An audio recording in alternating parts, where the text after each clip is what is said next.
Hi hello നിദ്ര ടോക്സിലേക്ക് എല്ലാവർക്കും സ്വാഗതം. കാർത്തിക്കിളിക്കുടിൻ്റെ വിശേഷം നോക്കിയാലോ. അപ്പോൾ ചാനൽ സബ്സ്ക്രൈബ് ചെയ്യാതെയാണ് നിങ്ങൾ കാണുന്നതെങ്കിൽ ഒന്ന് സബ്സ്ക്രൈബ് ചെയ്ത് സപ്പോർട്ട് ചെയ്യാൻ മറക്കരുതേ. ഇന്ന് നമ്മുടെ സുനന്ദയും അശ്വിനും കൂടി അശ്വിൻ്റെ വീട്ടിലേക്ക് മടങ്ങാണ്. പോവാൻ നേരത്ത് ലളിത ഭയങ്കര കരച്ചിലൊക്കെ ആയിരുന്നു. പക്ഷേ സുനന്ദയ്ക്ക് അങ്ങനെ യാതൊരുവിധ കരച്ചിലൊന്നും വന്നിട്ടില്ല. കാരണം ഇത്രയും കാലം അവൾക്ക് അവിടെ യാതനകളും വേദനകളൊക്കെ ആയതുകൊണ്ട് തന്നെ അവൾക്ക് അതിൻ്റെ പേരിലൊരു സങ്കടമൊന്നും തോന്നിയില്ല. സുഭാഷ് ഏട്ടനെ വിട്ടു പോകുന്നുള്ള ഒരു സങ്കടം മാത്രമേ ഉള്ളായിരുന്നു കേട്ടോ. പോകുന്ന സമയത്ത് കാറിൻ്റെ ഉള്ളിൽ വെച്ചിട്ട് നമ്മൾ അശ്വിൻ സുനന്ദയുടെ കൈയൊക്കെ പിടിക്കുന്നുണ്ട്. സുനന്ദ ഭയങ്കര നിസ്സഹായമായിട്ട് നോക്കി നിൽക്കുകയാണ് ചെയ്യുന്നത്. കാരണം അശ്വിനെ കുറ്റം പറയാൻ പറ്റില്ല, അയാൾ തൻ്റെ ഭാര്യയുടെ കൈ പിടിക്കുന്നതിൽ തെറ്റൊന്നുമില്ലല്ലോ. പക്ഷെ സുനന്ദയെ സംബന്ധിച്ച് അതൊക്കെ അവൾക്ക് തിരിച്ച് ചെയ്യാൻ പറ്റാത്തൊരു കാര്യമായിരുന്നു. പക്ഷെ മറുത്തൊന്നും പറഞ്ഞില്ല കേട്ടോ. നിധിയും അതുപോലെ തന്നെ സുധീഷും ആണെന്നുണ്ടെങ്കിൽ അവളുടെ ഇന്റർവ്യൂക്ക് പോയിക്കൊണ്ടിരിക്കുകയാണ്. അവൾക്ക് ഇന്ന് HR ഇന്റർവ്യൂ ഉണ്ടായിരുന്നു. നിധി ആണെങ്കിൽ നല്ല സന്തോഷത്തിലാണ് കേട്ടോ. കാരണം ഇന്ന് ഫൈനൽ ആയിട്ടുള്ള ഇന്റർവ്യൂ ആണ്, അതെന്തായാലും കിട്ടുമെന്ന് അവൾക്ക് പ്രതീക്ഷയുണ്ട്. സുധീഷിനോട് ഓരോ ആഗ്രഹങ്ങൾ പറഞ്ഞുകൊണ്ടിരിക്കുകയായിരുന്നു കേട്ടോ. എനിക്ക് സാലറി കിട്ടിയിട്ട് ഒരു സ്കൂട്ടി വാങ്ങണം, കാറ് വാങ്ങണം എന്നൊക്കെ പറയായിരുന്നു. അപ്പോൾ സുധീഷ് ചോദിക്കുന്നുണ്ട്, ഓ ആദ്യത്തെ സാലറി തന്നെ സ്കൂട്ടി ആയിരിക്കില്ലേ വാങ്ങുന്നതെന്ന്.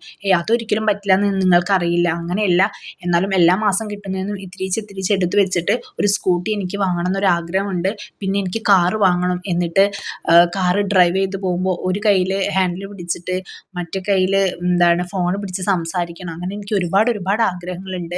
അപ്പോൾ സുധീഷ് ആണെങ്കിൽ അതിൻ്റെ ഇടയിൽ കൂടെ ആ ആഗ്രഹത്തിന് ഒന്ന് ചെറുതായിട്ട് വെല്ലുന്നുണ്ട് കേട്ടോ.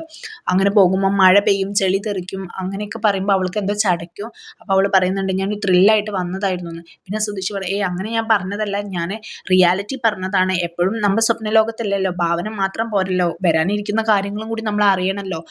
അപ്പം ട്രാഫിക് ബ്ലോക്ക് ഉണ്ടാവും. ഞങ്ങൾ ആണുങ്ങളാണെന്നുണ്ടെങ്കിൽ ആ സമയത്ത് എവിടെയെങ്കിലും ഒന്ന് വണ്ടി പാർക്ക് ചെയ്തിട്ട് ഒരു ചൂടുള്ള ചായയും അതുപോലെ തന്നെ സിഗരറ്റും വലിക്കും എന്ന് പറഞ്ഞു. അത് കേട്ടപ്പോൾ നമ്മളെ നിധിക്ക് എന്തോ പോലെ ആയിട്ടോ. കാരണം നിധി ആദ്യമായിട്ടാണ് ഇങ്ങനെ കേൾക്കുന്നത്, സുധീഷ് സിഗരറ്റ് വലിക്കുന്ന കാര്യം അറിയുന്നതും. അപ്പം അത് കേൾക്കുമ്പോൾ വലിക്കുമെന്ന് ചോദിക്കുമ്പോൾ, ഞാൻ വലിക്കാറുണ്ട്, പക്ഷെ നീ വേണ്ടാന്ന് പറയുകയാണെങ്കിൽ ഞാൻ നിർത്തിക്കോളാം. ശ്വാസകോശം സ്പോഞ്ച് പോലെയാണെന്നാണല്ലോ, അപ്പം എൻ്റെ സ്പോഞ്ച് പോലുള്ള ശ്വാസകോശം കേടായി നിനക്ക് വിഷമാവില്ലേന്ന് ചോദിക്കുന്നുണ്ട്. നിങ്ങൾക്കില്ലാത്ത വിഷമം എന്തിനാ എനിക്ക് അങ്ങനെയൊന്നും ഇല്ല എന്നൊക്കെ പറയുന്നുണ്ട് കേട്ടോ. എന്തായാലും സുധീഷ് അറിയാതെ പറഞ്ഞു പോയതാണ് സത്യം. വലിക്കുന്ന കാര്യം വേണ്ടില്ലായിരുന്നു പിന്നീട് അവന് തോന്നുന്നുണ്ട്. അങ്ങനെ അവർ ഓരോ കാര്യങ്ങളൊക്കെ സംസാരിച്ചിട്ട് പോകുന്നുണ്ട്. ഇന്റർവ്യൂക്ക് ഒരുപാട് ആഗ്രഹങ്ങളൊക്കെ ഉണ്ട് കേട്ടോ. ഇത്രയും കാലം അവൾക്ക് ഇല്ലാത്ത ആഗ്രഹങ്ങളൊക്കെ ഇപ്പോൾ വന്നതായിട്ട് തോന്നുന്നുണ്ട്. കാരണം ഇത്രയും കാലം ഉണ്ടായിട്ടും കാര്യമില്ലല്ലോ. അവൾ പറയുന്നുണ്ട്, മറ്റുള്ളവരുടെ പൈസയ്ക്ക് നമ്മൾ ഓരോ ആഗ്രഹം നടത്തുന്നതിലേക്കാട് എത്രയോ ഒരു അഭിമാനമല്ലേ സ്വന്തം പൈസയ്ക്ക് എന്തെങ്കിലും വാങ്ങുന്നത്. സുധീഷ് ആണെങ്കിൽ പറയുന്നുണ്ട് കേട്ടോ, എല്ലാ ആഗ്രഹങ്ങളും അപ്പം സാധിച്ചു വരുന്ന ഒരു വീട്ടിൽ ജനിച്ചൊരു കുട്ടിക്ക് ഇപ്പോൾ ഒരു സ്കൂട്ടി വാങ്ങണം എന്നാണ് ആഗ്രഹം എന്നൊക്കെ. അപ്പോൾ അവൾ പറയുന്നുണ്ട്, ഒരു മുട്ടുസൂചി ആണെങ്കിൽ പോലും അത് സ്വന്തം പൈസയ്ക്ക് വാങ്ങുമ്പോൾ അത്രയ്ക്കും അഭിമാനം ഉണ്ട്, അത് വേറെ കാര്യം തന്നെയാണെന്നൊക്കെ പറയുന്നുണ്ട്. എന്തായാലും അവൾ ഒരുപാട് പ്രതീക്ഷയോട് കൂടിയിട്ടാണ് ഈ ഇന്റർവ്യൂക്ക് പോകുന്നത് കേട്ടോ. ഇതുവാണെങ്കിൽ ഹരീഷിന്റെ കടയിലേക്ക് വന്നിട്ടുണ്ട്. അവളുടെ വണ്ടിക്ക് എന്തോ ചെറിയ പ്രശ്നം ഉണ്ടെന്ന് പറഞ്ഞിട്ട് വന്നതാണ്. ആ സമയത്ത് ഹരീഷ് അവിടെ ഷോപ്പിൽ ഇല്ലായിരുന്നു കേട്ടോ. പിന്നെ ഷോപ്പിൽ തിരിച്ചു വന്നപ്പോൾ നീതുവിനെ കാണുന്നുണ്ട്. ആ സമയത്ത് ടിറ്റോനെ നടുവിൽ വെച്ചിട്ടാട്ടോ അവർ തമ്മിൽ സംഭാഷണങ്ങളൊക്കെ നടത്തുന്നത്. നീതുവിനോട് ഡയറക്റ്റ് ആയിട്ട് പറയുന്നില്ല, നീതുവിനോട് പറയേണ്ട കാര്യങ്ങളൊക്കെ ടിറ്റോനോടാണ് പറയുന്നത്. നീതു ആണെങ്കിൽ തിരിച്ചു അങ്ങനെ തന്നെ കേട്ടോ, ഹരീഷിനോട് പറയേണ്ട കാര്യങ്ങൾ ടിറ്റോനോടാണ് പറയുന്നത്. രസകരമായിട്ടുള്ളൊരു സംഭാഷണങ്ങളായിരുന്നു കേട്ടോ അവർ തമ്മിൽ ഉണ്ടായിരുന്നത്. അങ്ങനെ ആ വണ്ടീൻ്റെ കാര്യങ്ങളൊക്കെ നോക്കുമ്പോൾ വണ്ടിക്ക് യാതൊരുവിധ പ്രശ്നമില്ല എന്നാണ് അറിയുന്നത്. പിന്നെ ഹരീഷ് നോക്കുമ്പോൾ ചെറിയൊരു പ്രശ്നം ഉണ്ടെന്ന് മനസ്സിലാകും. എന്തായാലും കാര്യമായിട്ട് പ്രശ്നമൊന്നും ഇല്ലാത്തൊരു വണ്ടിയുമായിട്ട് നീതു അങ്ങോട്ട് വന്നതാണ്, ഹരീഷിനെ കാണാൻ വേണ്ടിയിട്ടാണെന്നാണ് തോന്നുന്നത്. എന്തായാലും അവർ തമ്മിൽ നല്ല കണ്ണും കണ്ണും നോക്കി നിൽക്കുന്ന ഒരു സീനൊക്കെ ഉണ്ട്. ടിറ്റോയും ഫ്രണ്ടും കൂടി ചായ കുടിക്കാൻ വേണ്ടി പോകുമ്പോൾ അവർ കുറച്ച് നേരം അവിടെ ഇരിക്കുന്നുണ്ട്. എന്നിട്ട് സംസാരിക്കുന്നില്ലെങ്കിലും കണ്ണും കണ്ണും തമ്മിൽ സംസാരിക്കുന്നുണ്ട്. അത് കാണാൻ നല്ല രസമുണ്ടായിരുന്നു കേട്ടോ ആ സീന്.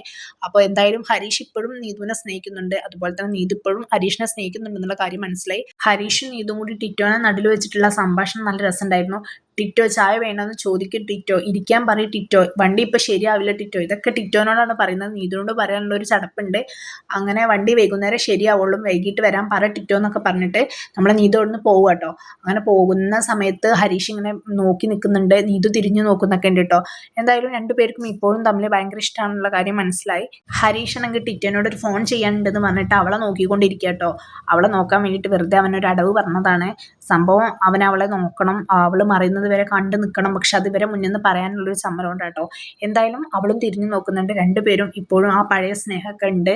അന്ന് പറഞ്ഞതിൽ ദേഷ്യവും കാര്യങ്ങളൊന്നും ഇപ്പോൾ ആർക്കും തമ്മിലില്ലാന്ന് തോന്നുന്നു. അപ്പം എന്തായാലും അവരുടെ പ്രണയം ഒന്നുകൂടി സ്ട്രോങ് ആയിട്ട് നിൽക്കട്ടെ അല്ലേ. അങ്ങനെ നമ്മളെ നിധി അവളുടെ ആഗ്രഹങ്ങളും സ്വപ്നങ്ങളും എല്ലാം പറഞ്ഞ് ഇന്റർവ്യൂ സ്ഥലത്ത് എത്തിയിട്ടുണ്ട്.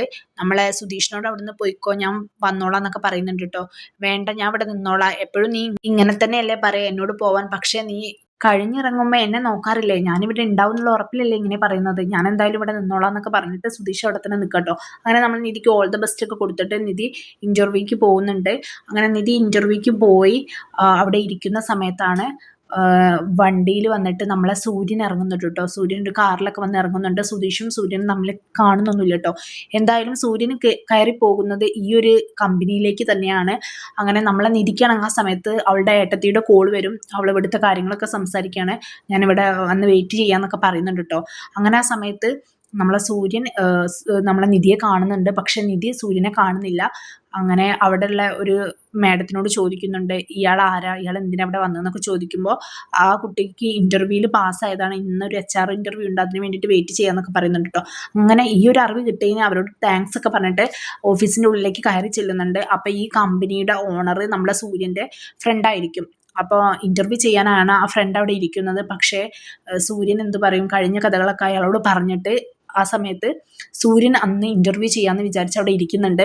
ആ സമയത്ത് നമ്മളെ നിധിയെ അങ്ങോട്ട് ഉള്ളിലേക്ക് വിളിക്കുമ്പോൾ ഇരിക്കും എന്നൊക്കെ പറയുന്നുണ്ട്. പക്ഷേ അപ്പോഴും നിധി സൂര്യനെ കാണുന്നില്ല. കാരണം സൂര്യൻ ചെയറിൽ തിരിഞ്ഞാണ് ഇരിക്കുന്നത്. നിധിയാണെങ്കിൽ ഗുഡ് മോർണിംഗ് സാർ എന്നൊക്കെ പറയുമ്പോൾ തിരിച്ച് ഗുഡ് മോർണിംഗ് ഇരിക്കും എന്നൊക്കെ പറയുമ്പോൾ ഇരിക്കുന്നുണ്ട്. പിന്നെ തിരിയുമ്പോഴാണ് ഇത് സൂര്യനാണെന്ന് കാണുന്നത് കേട്ടോ. അങ്ങനെ നമ്മളെ നിധി ആകെ ഷോക്ക് ആവുകയാണ് ചെയ്യുന്നത്.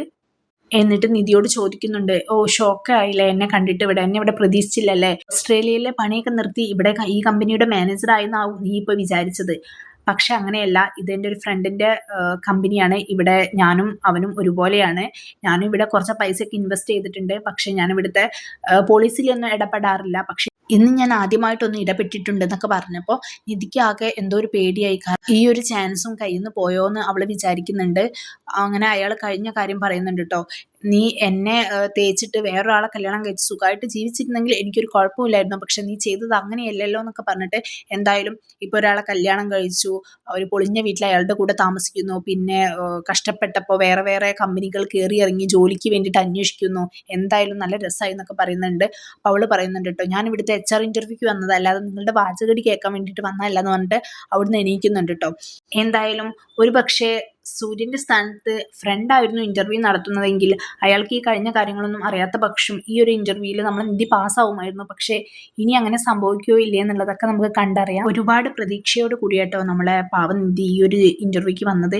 സൂര്യൻ കാരണം അതെല്ലാം നഷ്ടപ്പെട്ടോ ഇല്ലേ എന്നൊക്കെ നമുക്ക് വെയിറ്റ് ചെയ്ത് കാണാം. അപ്പോൾ ചാനൽ ആരെങ്കിലും സബ്സ്ക്രൈബ് ചെയ്യാതെ കാണുന്നതെങ്കിൽ ഒന്ന് സബ്സ്ക്രൈബ് ചെയ്ത് സപ്പോർട്ട് ചെയ്യാൻ മറക്കരുത്. ഇതുപോലെ റിവ്യൂസിനായിട്ട് എൻ്റെ ചാനൽ ഒന്ന് ഫോളോ ചെയ്യുക. ബൈ.